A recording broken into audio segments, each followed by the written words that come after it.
guys.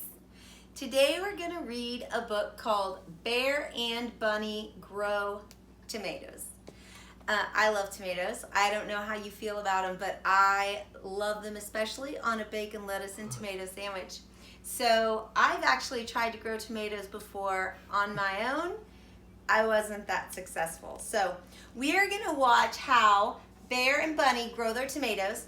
These two characters do it completely differently. You're going to see lots of opposites in this book. So Bear and Bunny both are going to try to grow tomatoes, and I want you to watch and see what kinds of things they do to help their plants grow. One of them is going to have lots of tomatoes at the end, and one of them is not. So see if you can figure it out as we go along. The author of this book is Bruce Kostelniak. I have no idea if I said that the right way, but that was my best try. Bear and Bunny Grow Tomatoes.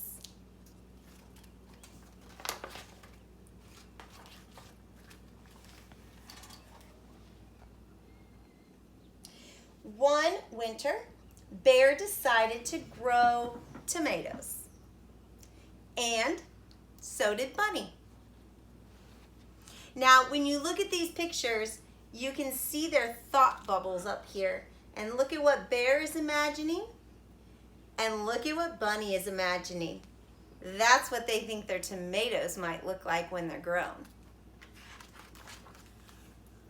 In spring, Bear began by digging a place for his tomato garden. Bunny didn't want to waste time preparing anything. He poured his packet of seeds on the hard, weedy ground.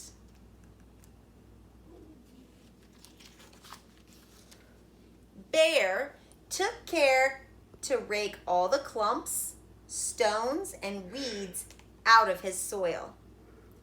Bunny put up a sign and went for a folding chair.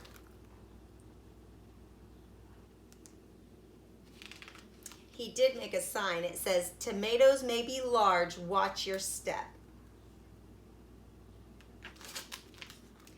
Bear worked hard, pulling out all the weeds and hauling away all the stones from his garden.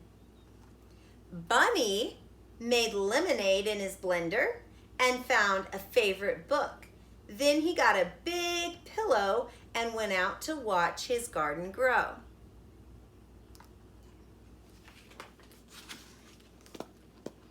Bear made small seed holes and dropped a few seeds into each one. Bunny dropped some lemon seeds.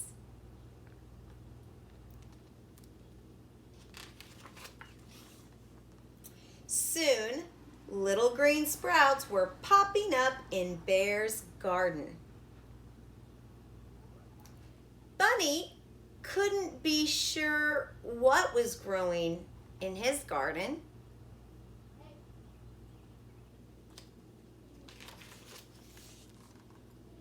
Bear put in tomato sticks to help his tomatoes grow tall and straight.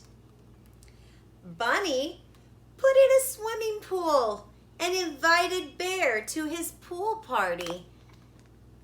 Maybe some other time, said Bear. I'm busy right now.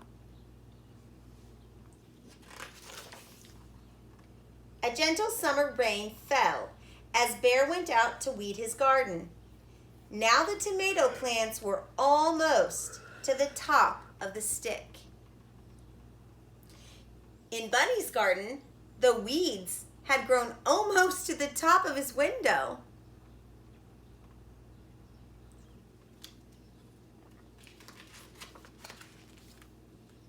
At night, Bear slept lightly so he would be able to hear anyone who might wander uninvited into his garden. "Who's there?" he would growl. Bunny slept like a ball of yarn.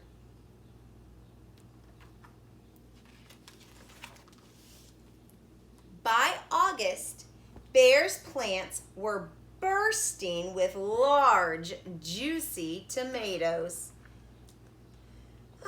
I know my tomatoes are here somewhere, muttered Bunny.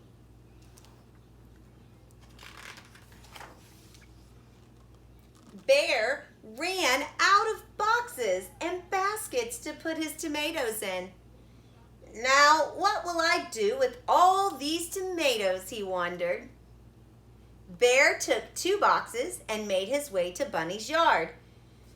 I know you've been growing tomatoes too, said Bear, but I would like to give you these. Maybe you can use a few extra. Thank you, said Bunny. I do have a tomato garden. I just can't find it. But when I do, the tomatoes are sure to be colossal.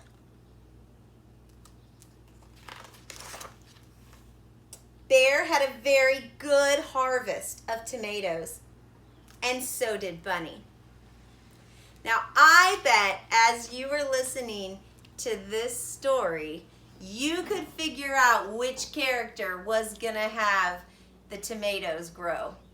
Bear, of course, is the one that had the most tomatoes because he worked really hard in his garden.